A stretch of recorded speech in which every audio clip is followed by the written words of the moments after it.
तो कल पूरा देश देखेगा, करप्शन की इमारत जमींदोज होगी, एक नजीर बनेगी उन तमाम लोगों के लिए जो इस तरह से करप्शन का पहाड़ खड़ा करते हैं। साथ ही इंजीनियरिंग के लिहाज से भी ये जो घटना है ये भारत के लिए नई है, और जहां अथॉरिटीज और प्रशासन ने इसको गिराने की और साथ ही उसका इम्पैक्ट आसपास के लोगों का ना हो उसके लिए पूरी तैयारी की हुई है। वैसे ही न्यूज नेशन भी बड़ी कवरेज आपके लिए लेकर आया है। किस तरीके से कल अलग अलग एंगल से 32 कैमरों की नजर से हम आपको इस बिल्डिंग के ढहने की एक एक तस्वीर आपको दिखाएंगे। खास मेहमानों का पैनल हमारे साथ जुड़ा हुआ है, वो भी आपसे इंट्रोड्यूस कर दें। डॉक्टर एम वली, सीनियर फिजिशियन, हमारे साथ जुड़े हुए हैं। दीक्षु कुकरेजा जी, टाउन प्लानर, हमारे साथ जुड़े हुए हैं। डॉक्टर शरद सिंघी, ईएनटी स्पेशलिस्ट, हमारे साथ जुड़े हुए हैं। साथ ही मेरे सहयोगी मधुरेन जुड़े हुए हैं और मेरे साथ हरीश जुड़े हुए हैं। डॉक्टर वली, आपके पास मैं आऊं उससे पहले एक बड़ी खबर दर्शकों तक पहुंचा देते हैं। इसी खबर से जुड़ी हुई है, ट्विन टावर से जुड़ी हुई है। ट्विन टावर ध्वस्तीकरण को लेकर स्वास्थ्य विभाग ने कमर कस ली है। हाई अलर्ट पर है नोएडा के 4 बड़े अस्पताल, 3 निजी और एक सरकारी हॉस्पिटल को इसके लिए रिजर्व रखा गया है। मौके पर मौजूद रहेंगी 4 एम्बुलेंस। साथ ही नोएडा के सीएमओ स्वास्थ्य सेवाओं की निगरानी करेंगे। तो बड़ी खबर बता दें आपको, एहतियातन सारे कदम उठाए गए हैं। 4 बड़े अस्पतालों को अलर्ट पर रखा गया है, जिसमें 3 निजी अस्पताल हैं और एक सरकारी अस्पताल है।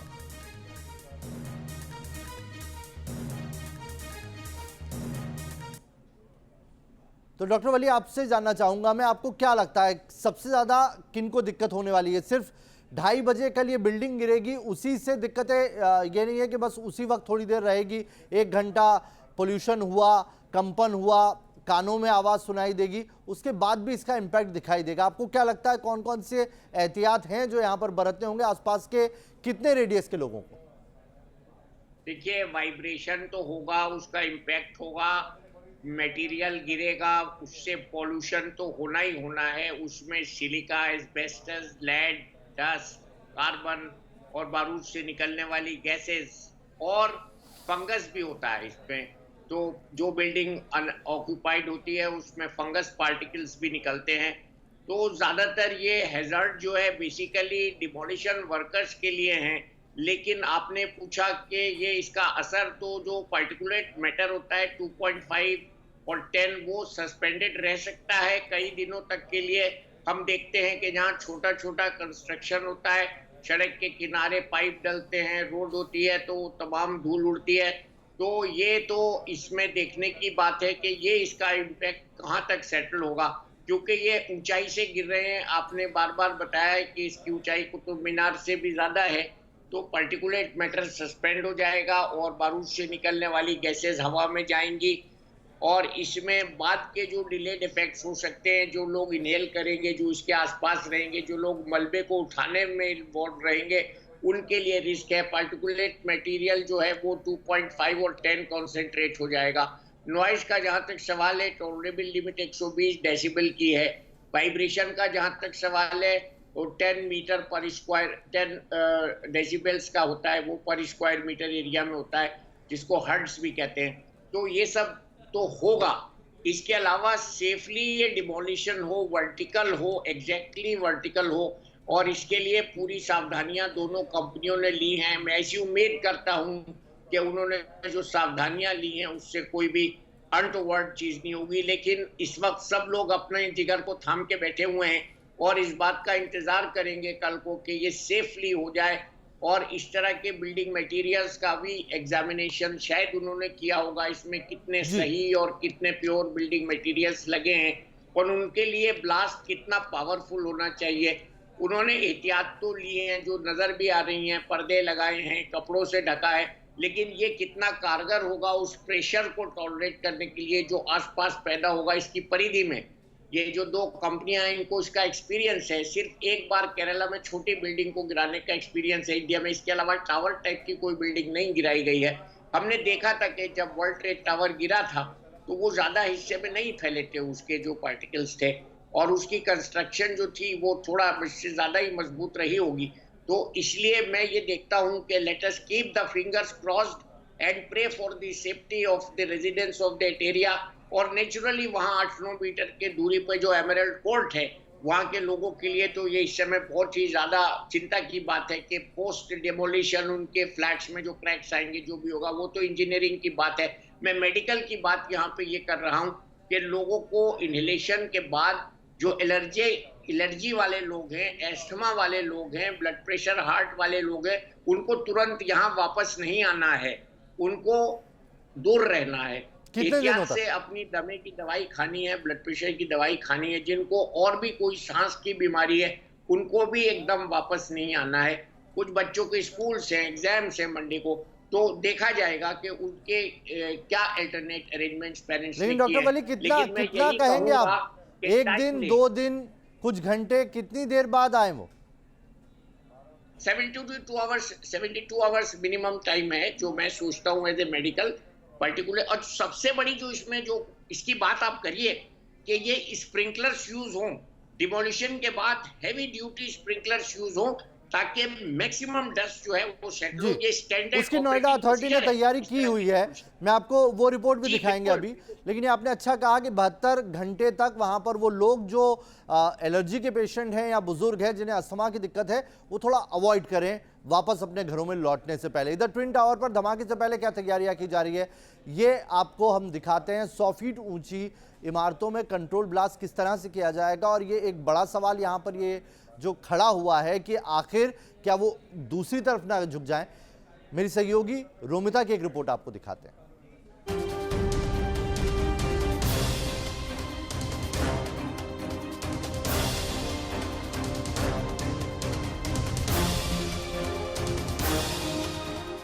तो आइए अब आपको बताते हैं कि भ्रष्टाचार के इन टावर्स को कैसे जमींदोज किया जाएगा, कैसे महज 9 सेकंड के अंदर 28 अगस्त को 2:30 बजे ये दोनों ही टावर्स जमींदोज हो जाएंगी, ध्वस्त हो जाएंगी। यानी कि वो मैकेनिज्म जो कंट्रोल ब्लास्ट के जरिए ट्विन टावर को ढेर करने वाला है। सिलसिलेवार तरीके से आपको समझाएंगे कि आखिर उस दिन क्या होगा, कैसे होगा। ब्लास्ट करने के लिए टावर के अंदर ये पिलर्स आप देख रहे हैं, पिलर्स में छोटे छोटे पैकेट्स बनाए गए हैं। दोनों टावर्स को मिला दिया जाए तो कुल मिलाकर 10,000 पैकेट्स, या फिर यूं समझ सकते हैं आप कि सुराख बनाए गए हैं। इन सुराखों के अंदर ही टावर को गिराने के लिए जो जरूरी विस्फोटक है वो भरा जाएगा। तो ये टावर जिसके अंदर ये पैकेट्स है और पैकेट्स के अंदर विस्फोटक, हर सुराख में लीनर चार्ज लगाए जाएंगे।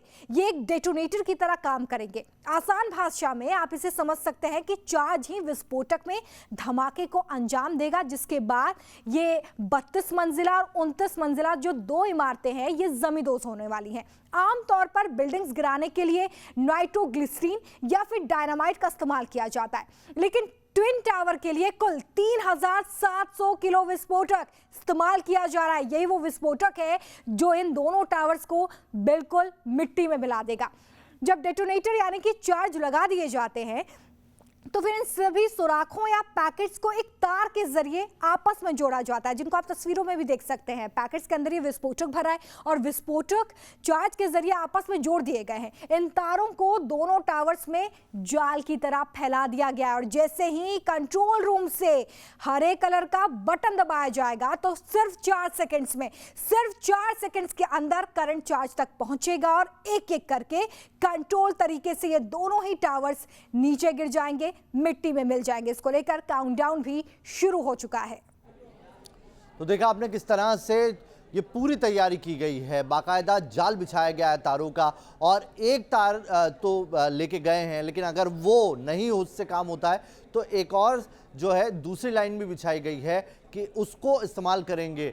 यानी कि कल सब चीज़ें सही रही तो कुछ नहीं होगा, जैसा सोचा जा रहा है वो इजीली हो जाएगा। लेकिन भारत में ये तो पहली बार हो रहा है, लेकिन कैसे विदेशों में इस तरह से जो गगनचुंबी इमारतें गिराई जाती हैं उसकी कुछ तस्वीरें आपको दिखाते हैं। देखिए चाइना की ये तस्वीर है। चाइना में जब इतनी बड़ी एक बिल्डिंग को डिमोलिश किया गया था तो कैसे इसी तरह से उसमें विस्फोटक लगाए गए थे, और देखिए आप वो बिल्डिंग पूरी की पूरी नीचे बैठ जाती है, लेकिन धुआं और जो गुबार है वो साफ देखा जा सकता है। एक तरफ वो ट्विन टावर जहां पर कल भारत में ब्लास्ट होगा, और दूसरी तरफ चाइना की वो तस्वीरें दिखा रहे हैं जहां पर एक बिल्डिंग गिराई गई, और देखिए वो बिल्डिंग वहीं के वहीं गिर गई थी, लेकिन उसका इम्पैक्ट देखिए आप किस तरह से हुआ था। बिल्डिंग गिरने के बाद धुएं का गुबार आपको दिख रहा होगा, मलबा पूरा वहां पर दिखाई दे रहा होगा, और ऐसा ही नज़ारा कुछ और जगहों का भी है।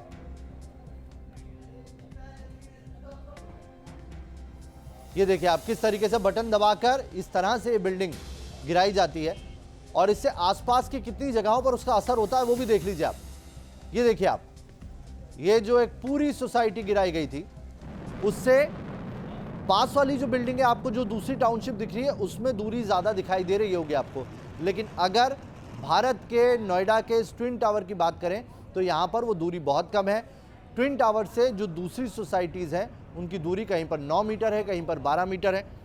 तो ऐसे में ख़तरा ज़्यादा बढ़ जाता है और यहाँ पर जो एजेंसी लगाई गई है उस एजेंसी को इसीलिए एक एक चीज़ की रैकी करनी पड़ी है। चलिए, मधुरेंद्र हमारे साथ जुड़े हुए हैं। मधुरेंद्र ग्राउंड जीरो पर इस वक्त मौजूद है। मधुरेंद्र, नोएडा के अंदर जगह जगह पीएनजी लगी होती है, जगह जगह गैस बिछी होती है। क्या ये जो ट्विन टावर है या आसपास की जो सोसाइटी है वहां पर गैस पाइपलाइन नहीं डली है, उससे कैसे बचा जाएगा या ये इम्पैक्ट उसको कैसे झेल पाएगी वो पाइपलाइन?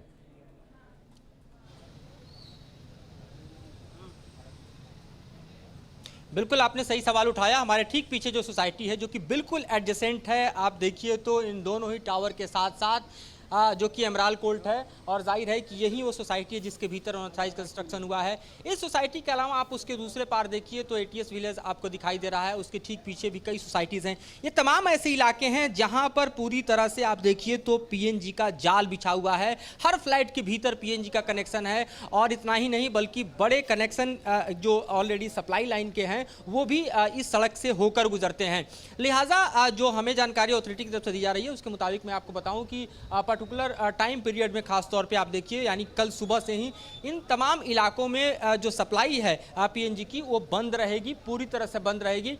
और जब ये टावर गिर जाएंगे, ज़मींदोज़ हो जाएंगे, उसके बाद असेसमेंट किया जाएगा कि कहीं किसी पाइप में कोई इम्पैक्ट तो नहीं है, इफेक्ट तो नहीं है, और पूरी तरह से प्रेशर को मापने के बाद, प्रेशर को इवेल्युएट करने के बाद ही दरअसल उसके बाद ये हम कहें कि जब लोग वापस आएंगे अगले दिन, तब जाकर फिर से आपको यहाँ गैस की सप्लाई लाइन बहाल होगी। क्योंकि ये बहुत ही गंभीर और संवेदनशील मसला है, और इसके चलते आप समझिए कि यहाँ आसपास रहने वाले हज़ारों जो घर हैं, खासतौर पे जो फ्लैट्स के रूप में हैं, वहाँ पर खतरा पैदा हो सकता है। लिहाजा ये कदम उठाया गया है। लेकिन जैसा कि एक्सपर्ट्स भी कह रहे हैं, और वहीं स्थिति ज़मीन पर भी मुझे महसूस हो रही है, तमाम लोगों से बातचीत करके मैं बता पा रहा हूँ कि क्या इम्पैक्ट होगा, जो एसेस्ड इम्पैक्ट है वही होगा, या कुछ लेफ्ट राइट भी हो सकता है, या इसके कॉप कॉन्स कहीं ज़्यादा हो सकते हैं। जितना इवेल्युएट किया गया है इसका इम्पैक्ट, उससे कहीं ज़्यादा इम्पैक्ट होता है तो फिर डिस्ट्रक्शन का लेवल क्या होगा और उस वक्त उससे निपटने की क्या तैयारी होगी। ये तमाम अभी ऐसे सवाल हैं जो कल तक के लिए हैं और कल 2:30 बजे तक के लिए हैं।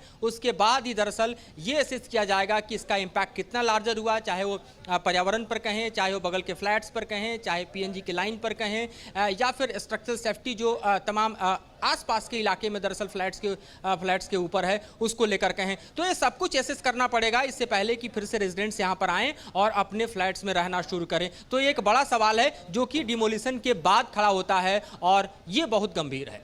जी नाविद, बने रहिए मधुरेंद्र हमारे साथ। दीक्षु कुकरेजा जी, हमने अभी 3 अलग अलग जगह की बिल्डिंगों के इसी तरह के डिमोलिशन की कुछ तस्वीरें दिखाई, लेकिन उन डिमोलिशन में ये चीज़ दिखाई दी कि पास की जो टाउनशिप थी उसमें बड़ा फासला था। इस केस में जहां पर ये ट्विन टावर गिराए जा रहे हैं, इसमें और पास वाली इमारतों में जो डिस्टेंस है वो बहुत कम है। अगर मलबा सीधे भी गिरता है तो आपको नहीं लगता है कि वो मलबा पास वाली बिल्डिंगों को डैमेज कर सकता है, उनके बेसमेंट के पिलर्स को तोड़ सकता है? देखिए, इसमें अनसर्टेनिटी जुड़ी हुई है, इसमें कोई शक तो है नहीं। और जबकि मैं समझ सकता हूँ कि इसकी पूरी प्लानिंग की गई हुई है, पूरी इंजीनियरिंग करी गई है कि किस तरीके से वो बता रहे हैं आपके एक्सपर्ट्स की वेव फॉर्म में डेमोलिशन की जाएगी। लेकिन फिर भी अनसर्टेनिटी तो है ही ना, क्योंकि जिस बेसिस पे ये इमारतें खड़ी हुई थी उस टाइम पे नोएडा में जो वाटर टेबल था, जो सॉइल टेस्ट रिपोर्ट्स के बेसिस पे फाउंडेशन इस बिल्डिंग की बनी है, और साथ वाली बिल्डिंग जो अभी एग्जिस्टिंग वहां पे उनकी बनी है फाउंडेशन, और आज की डेट में चेंजेस आ जाते हैं। तो वो सबको ध्यान में रखते हुए जब इस तरीके का फिनोमेना किया जाता है जहां सडनली इम्प्लोजन हो रही है और इतना अर्थ पे शेक आएगा, ये सब चीजों का अनसर्टेनिटी जुड़ी है। और उसके चलते ये कंसर्न का मैटर तो है ही कि आसपास की बिल्डिंग्स पे किस तरीके का इफेक्ट आ सकता है, कितना मेजर आ सकता है। सो आई थिंक ये चीज को तो अब हमें अगले 24 घंटे के अंदर जब ये हादसा होगा तभी देख के पता लग जाएगा। But yes, safety point of view से जितनी प्रिकॉशंस ली जा सकती हैं, specially of human life, any other living animals, सब कुछ, मतलब वो सब चीजें वहां से दूर।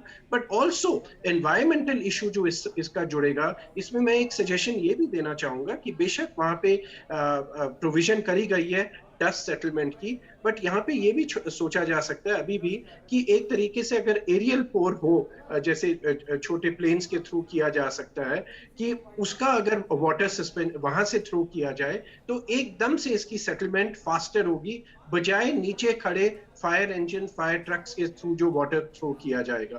क्योंकि डस्ट सेटलमेंट होना जल्द से जल्द बहुत जरूरी है, अदरवाइज वो कैरी कर सकती है और उस उतनी दूर फिर ये डस्ट पार्टिकल्स और पार्टिकुलेट मैटर ये सारा ट्रैवल कर सकता है। तो it is a very serious concern of safety and health, जिसका नतीजा हमें कल ही पता लग सकता है पूरी तरह। जी हरीश हमारे साथ जुड़े हैं। हरीश, ये जो कंपनी है जिसने ये पूरा एक्सप्लोजन करना है और इसके पास इसका पहले से एक्सपीरियंस है, क्या इतनी बड़ी इमारत इस कंपनी ने की है और क्या एहतियात उठाए गए हैं? जो सवाल था अभी जिसको माफ़ कीजिएगा, जिसको दीक्षु कुकरेजा ने भी समझा है कि वो मलबा अगर सीधा भी गिरेगा तो पास वाली बिल्डिंग की जो दूरी है वो इतनी ज़्यादा नहीं है, वो उसके बेसमेंट में जा सकता है, उसके पिलर या स्ट्रक्चर को भी डैमेज कर सकता है। जी देखिए, बिल्कुल सबसे बड़ा सवाल ये यही था कि क्या इतनी बड़ी बिल्डिंग, क्योंकि इंडिया में पहली बार हो रहा है, लेकिन आपको बता दें जिस कंपनी जो ये कंपनी इस चीज़ से डील कर रही है उसने अफ्रीका में, साउथ अफ्रीका में भी एक बिल्डिंग ऐसी गिराई है जो इससे ऊंची थी। लेकिन सबसे बड़ी बात यहाँ पर यह है कि वहाँ के जो बिल्डिंग के मटेरियल हैं और यहाँ के बिल्डिंग के जो मटेरियल हैं उन दोनों में बहुत डिफरेंस है, और खासकर वहाँ के आसपास की बिल्डिंग जो है वो बहुत मजबूत मानी गई थी, तो उसके इसलिए उन पे इतना इम्पैक्ट हमें देखने को नहीं मिला था। लेकिन हम यहाँ की अगर हम बात करें तो इन बिल्डिंग्स में आप अगर देखेंगे, चाहे एटीएस विलेज की बात करें या एमरल्ड की बात करें, तो अगर आप बाहर से भी देखते हैं तो आपको कई जगह पे दरारें नजर आएंगी। तो यही सबसे बड़ा सवाल है, कल जब 3700 किलो जब इसमें ब्लास्ट होगा उसके बाद अगर क्या इंपैक्ट देखने को मिलेगा, क्या आसपास की जो बिल्डिंग्स हैं उसमें किस तरीके के इंपैक्ट को देखने को मिलेगा, वो हमें कल पता चलेगा। हालांकि ट्रायल इसका पहले भी किया जा चुका है, लेकिन ट्रायल बेसिस पर भी जो रिपोर्ट तैयार हुआ है उसके बेसिस पर क्या हम ये कह सकते हैं कि कल जो इतनी बड़ी संख्या में जब इसका हम इतनी बड़ी मात्रा में अगर हम जब देखेंगे 3700 किलो बारूद जो है उससे अगर ब्लास्ट होगा उसका क्या इंपैक्ट होता है, इसको एसेस किस तरीके से किया गया ये हमें अब कल ही पता चल पाएगा। लेकिन हालांकि इसी सिचुएशन की वजह से चाहे हम दोनों जो सोसाइटीज जो इसके एकदम करीब हैं उनको देखकर ही निर्णय लिया गया था कि हर बार हम जब देख रहे थे कि जो तारीख है इसकी डिमोलिशन की वो लगातार बढ़ाई जा रही थी, तो सिक्योरिटी असेसमेंट जो है वो लगातार किया गया है। लेकिन हमें अब देखने वाली बात ये होगी कि कल 2:30 बजे जब ये ब्लास्ट होता है उसके बाद तो सारे सवालों के जवाब कल 2:30 बजे मिल जाएंगे, और जो जवाब होगा वो न्यूज़ नेशन पर अगर आप बने रहेंगे तो बहुत अच्छे तरीके से मिलेंगे। कैसे मिलेंगे वो हम आपको दिखाते हैं। न्यूज़ नेशन ने इस पूरे डेमोलिशन की बड़ी कवरेज, महा कवरेज की तैयारी की है। 32 अलग अलग कैमरों के जरिए हम आपको कल इस डेमोलिशन की ये तस्वीरें दिखाएंगे। देखिए किस तरीके से न्यूज़ नेशन ने अलग अलग स्पॉट पे अपनी टीमें तैनात की हुई। 32 टीमें कल इस पूरे ट्विन टावर की एक एक इंच की तस्वीर आप तक पहुंचाएगी। कैसे डेमोलिशन होगा, जो ट्विन टावर का ब्लास्ट होगा उसका काउंटडाउन तो शुरू हो चुका है, लेकिन जब वो 9 सेकंड, जो महत्वपूर्ण 9 सेकंड है, उसके 32 एंगल से न्यूज़ नेशन आपको एक एक तस्वीर दिखाएगा। बहुत ही ऐतिहासिक लम्हा है ये इंजीनियरिंग के लिहाज से, क्योंकि भारत में इस तरह का डेमोलिशन, इतना ऊंची बिल्डिंग का 102 जो मीटर ऊंचाई बताई जा रही है, ये वाकई अपने आप में एक बहुत बड़ा फासला है जिसे तय किया जाएगा कल भारत में। और बड़ी तैयारियां इसकी की गई है। ये बताया जा रहा है कि जो एजेंसी है उस एजेंसी ने एक एक मेजर्स को, सुरक्षा मानकों को ध्यान में रखा है। कल एनओसी भी उसे प्रशासन से मिल गई है और अब बस कल का इंतजार है। कल 2:30 बजे इस महा धमाके का इंतजार है, जहां पर ये महा कवरेज न्यूज़ नेशन पर ही आपको देखने को मिलेगी। मधुरेंद्र आपके पास आ रहा हूं मैं। एक बार बस ये बता दीजिए कि जो एजेंसी है उसने किस तरह की इसको लेकर खास तैयारी की है। जो ये बताया जा रहा था कि जानवर भी वहां से सारे इवैक्यूएट कर दिए गए हैं, साथ ही जो ये कपड़े लगाए गए हैं कोई आम कपड़े नहीं है, इसके अंदर भी कुछ खासियतें हैं, छुपी हुई हैं। जरा उसके बारे में थोड़ी डिटेल्स दे दीजिए, उसके बाद सिंघी सर के पास जाता हूं मैं।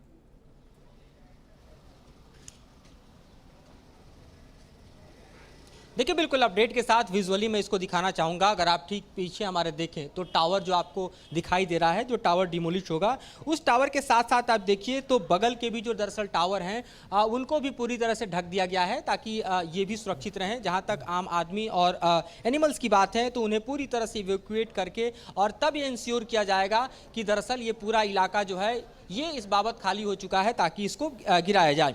जहाँ तक सेफ्टी के लिए हम बताएं तो 4 तरह के कवर किए गए हैं और आप देखिए कि जो बारूद है दरअसल वो भीतर पायर्स करके डाला गया है, लेकिन जहाँ जहाँ कॉलम में बारूद लगाया गया वहाँ जियो टेक्सटाइल कपड़ा लगाया गया है। जियो टेक्सटाइल कपड़ा के साथ साथ आप देखिए इसमें फाइबर कंपोजिट होता है दरअसल, और अगर कोई चीज़ इससे टकराती है तो वो कपड़े को फाड़ती नहीं है बल्कि रिवर्स हो जाती है। आसपास की इमारत पर भी कपड़े आप देखिए तो किस तरह से लगाए गए हैं।